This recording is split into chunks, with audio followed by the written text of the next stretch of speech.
Shalom Aleichem. Bagi umat Katolik di seluruh dunia, Rabu Abu adalah hari pertama masa Prapaskah yang menandai bahwa kita memasuki masa pertobatan 40 hari sebelum Paskah. Pada hari ini, umat Katolik merayakannya dengan menghadiri misa, menandai dahi mereka dengan abu, berpuasa, dan berpantang. Tapi, apakah praktik dan tradisi ini sesuai dengan Alkitab dan ajaran Yesus sendiri? Bukankah Yesus sendiri yang melarang kita untuk tidak melakukan kewajiban kita di hadapan orang banyak? Mari kita telusuri bersama. Jika kita mempelajari makna abu di dalam Perjanjian Lama, kita akan melihat makna yang konsisten dari abu sendiri. Pertama, kita bisa melihat dalam kitab Kejadian 2 ayat 7. Sebab engkau debu dan engkau akan kembali menjadi debu. Ayat ini menjelaskan bahwa setelah Adam dan Hawa jatuh dalam dosa, setiap manusia akan meninggal dan menjadi debu dan abu. Jadi kita bisa melihat di sini bahwa makna pertama dari abu dan debu adalah kefanaan. Kedua, di dalam kitab Ayub 42 ayat 6, kita melihat bahwa Ayub, dan dengan menyesal aku duduk dalam debu dan abu. Jadi kita bisa melihat di sini bahwa selain kefanaan dan kerapuhan, simbol kedua dari debu dan abu adalah pertobatan atas dosa. Ketiga, penggunaan abu sebagai ungkapan penyesalan dan pertobatan juga dapat kita lihat dalam Daniel 9 ayat 3. Lalu aku mengarahkan mukaku kepada Tuhan Allah untuk berdoa dan bermohon, sambil berpuasa dan mengenakan kain kabung serta abu.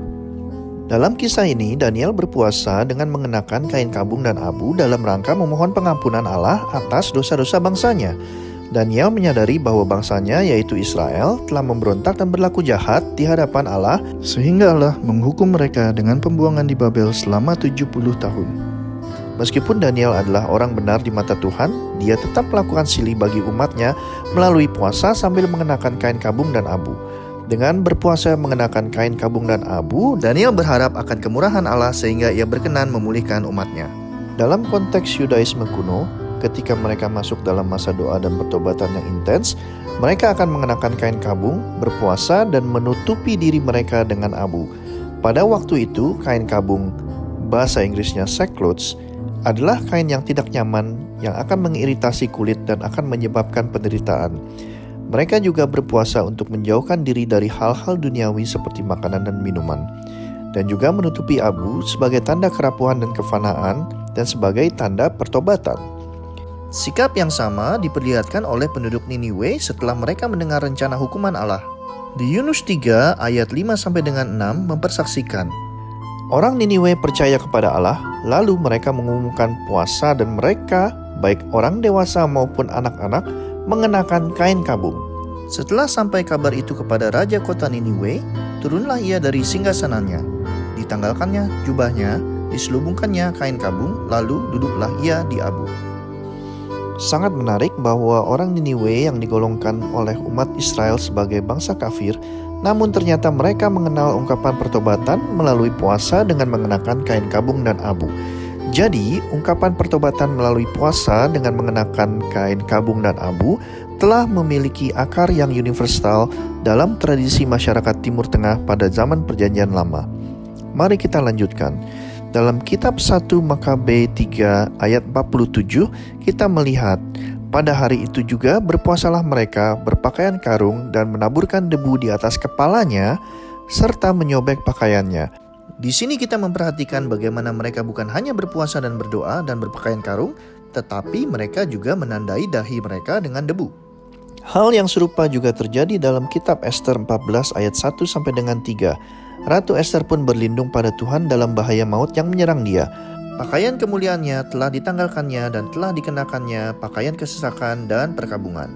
Daripada dengan wangi-wangian yang ulung telah ditaburinya kepalanya dengan abu dan kotoran. Tubuhnya sangat disiksanya dengan puasa dan jalinan-jalinan rambutnya yang terlepas memenuhi seluruh tempat perhiasan riangnya. Maka mohonlah ia kepada Tuhan Allah Israel.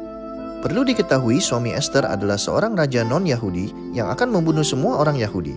Di sini kita lihat Ester menjadi perantara bagi bangsanya dengan berdoa dan berpuasa. Ya, akan tetapi itu kan semua di Perjanjian Lama. Bagaimana dengan Perjanjian Baru? Dalam Matius 11 ayat 21 kita melihat, celakalah kamu Korazim, celakalah kamu Betsaida, Sebab jika mukjizat-mukjizat yang telah terjadi di antara kamu juga terjadi di Tirus dan Sidon, kita sudah lama bertobat dengan menggunakan kabung dan abu. Tuhan Yesus menegur dengan keras penduduk kota Korazim dan Betsaida karena mereka tidak mau bertobat. Sekalipun di kota-kota itu dia paling banyak melakukan mukjizat-mukjizatnya. Mereka memilih untuk mendengarkan hati dan tidak percaya Yesus sebagai Mesias Allah. Untuk itu Tuhan Yesus membuat perbandingan dengan kota Tirus dan Sidon yang dinubuatkan oleh Nabi Yesaya, yaitu mereka akan segera bertobat dan berkabung bila melihat karya keselamatan Allah. Jadi di sini kita bisa memperhatikan bahwa Yesus pun mengenali praktik menandai abu sebagai tanda perkabungan, pertobatan, dan penyesalan dosa.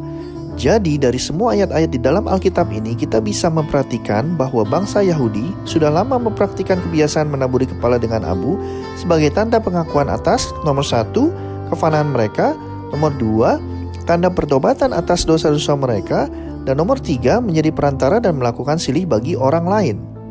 Lalu bagaimana dengan perintah Yesus sendiri yang melarang kita untuk tidak melakukan kewajiban kita di hadapan orang banyak? Bukankah praktik berpuasa dan berpantang bersama-sama secara publik pada hari Rabu Abu bertentangan dengan itu?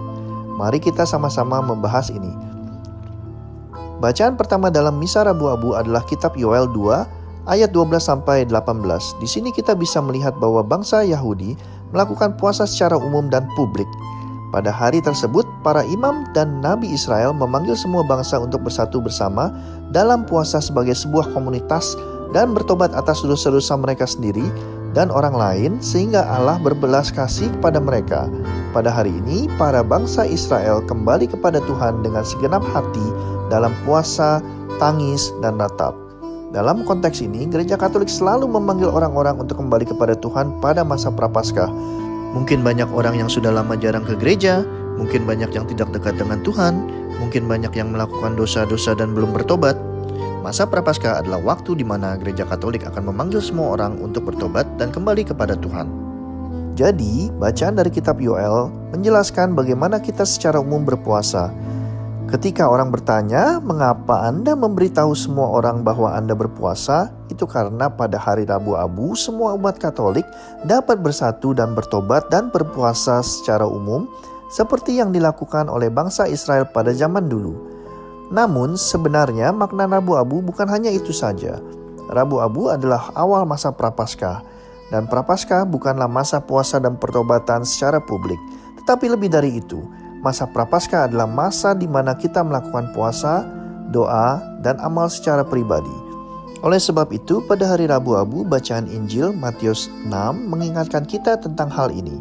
Ingatlah, jangan kamu melakukan kewajiban agamamu di hadapan orang supaya dilihat mereka, karena jika demikian, kamu tidak beroleh upah dari Bapamu di surga. Jadi, apabila engkau memberi sedekah, janganlah engkau mencanangkan hal itu, seperti yang dilakukan orang munafik di rumah-rumah ibadat dan di lorong-lorong, supaya mereka dipuji orang.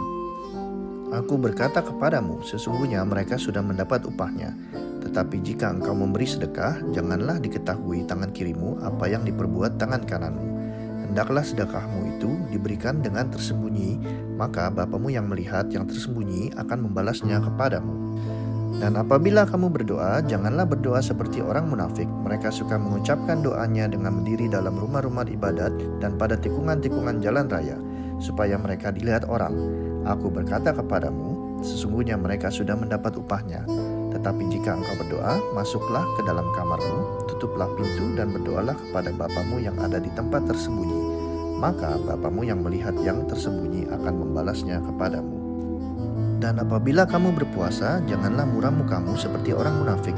Mereka mengubah air mukanya supaya orang melihat bahwa mereka sedang berpuasa.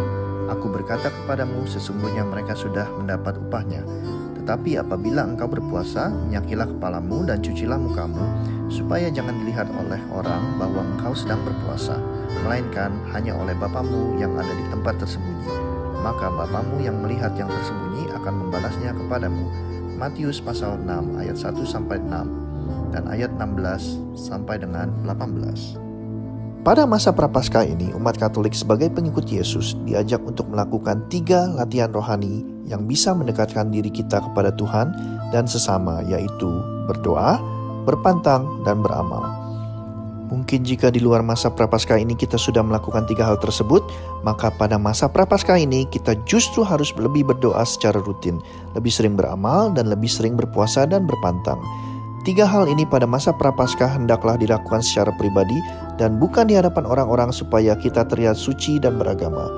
Jadi, pada intinya, pada hari Rabu Abu, pada satu hari itu, umat Katolik di seluruh dunia melakukan puasa, doa, dan menandakan dahi dengan abu secara publik dan bersama, karena inilah yang dilakukan umat Allah dari zaman dulu.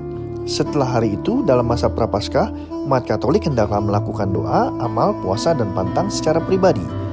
Semoga sudah jelas jawabannya bahwa cara umat Katolik merayakan hari Rabu Abu dan masa Prapaskah sama sekali tidak bertentangan dengan Alkitab. Malah sebaliknya, praktik-praktik tersebut tidak hanya mempunyai dasar yang kuat dalam Alkitab, tetapi juga dalam tradisi umat Allah dari zaman dulu. Jangan lupa subscribe YouTube channel Catholic Media dan like jika kamu suka video ini. Juga share dan komen agar semakin banyak orang yang mengerti iman Katoliknya. Selamat memasuki masa Prapaskah. Shalom Aleichem.